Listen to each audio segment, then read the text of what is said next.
சர்ச்சைக்குரிய வகையில் பேசிய மகாவிஷ்ணு மீது சட்டப்படி நடவடிக்கை எடுக்கப்படும் என்று அமைச்சர் அன்பில் மகேஷ் பொய்யாமொழி தெரிவித்துள்ளார். தஞ்சாவூரில் செய்தியாளர்களை சந்தித்த அமைச்சர் அன்பில் மகேஷ் பொய்யாமொழி அறிவு சார்ந்த சமுதாயத்தை உருவாக்க வேண்டியது ஒவ்வொருவரின் கடமை என்று குறிப்பிட்டுள்ளார். மூட நம்பிக்கையை பரப்பும் இதுபோன்ற ஒரு நிகழ்வு நடந்துவிடக்கூடாது என்பதற்கு தமிழக அரசு நடவடிக்கை எடுக்கும் என்றும் அவர் குறிப்பிட்டுள்ளார். பள்ளிகளில் நிகழ்ச்சிகளை வரையறுக்க விரைவில் குழு அமைக்கப்படும் என்றும் அமைச்சர் அன்பில் மகேஷ் பொய்யாமொழி குறிப்பிட்டுள்ளார்.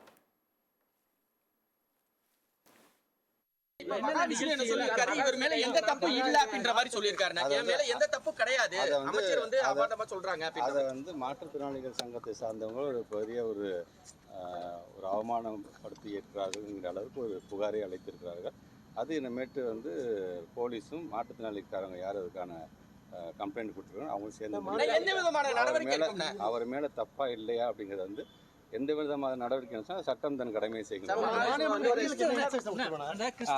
தமிழ்நாட்டு முதலமைச்சர் ஏற்கனவே சொல்லியிருக்காங்க, இதுக்குன்னு ஒரு கைட்லைன்ஸ் நம்ம வரையறுக்கணும். ஏன்னா இங்கே ஒன்றும் அங்கே ஒன்றுமா எப்பயாச்சும் இந்த மாதிரி நடந்தும்போது மிகப்பெரிய ஒரு இஷ்யூ ஆகிடும்போது நம்மளை பொறுத்த வரைக்கும் இந்த சாதி மதம் பார்க்காத ஒரு ஸ்டேட்டாக ஒரு அமைதியான ஒரு ஸ்டேட்டாக நம்ம இருக்கும்பொழுது இந்த மாதிரியான ஒரு மூட நம்பிக்கையை தூண்டுகின்ற விதத்தில் சொல்கிறது எந்த விதத்திலும் நம்ம ஏற்றுக்கொள்ள முடியாது. நேற்று ஆசிரியர் கூட ரொம்ப அழகாக ஒரு அறிக்கை விட்டுருக்கிறாரு.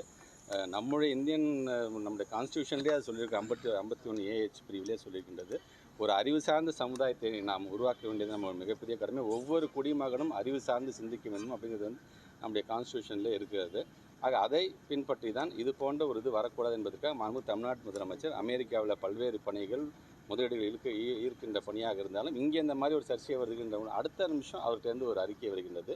நாங்கள் இனி இந்த மாதிரி பள்ளிக்கூடத்தில் நடக்கும்பொழுது ஒரு கைட்லைன்ஸோட யார் யார் பேசணும், எந்த விதமான நிகழ்ச்சிகள் நடத்தப்பட வேண்டும், அதற்கு என்ன விதிமுறைகள் என்பதை நாங்கள் வரையறுக்க இருக்கின்றோம்.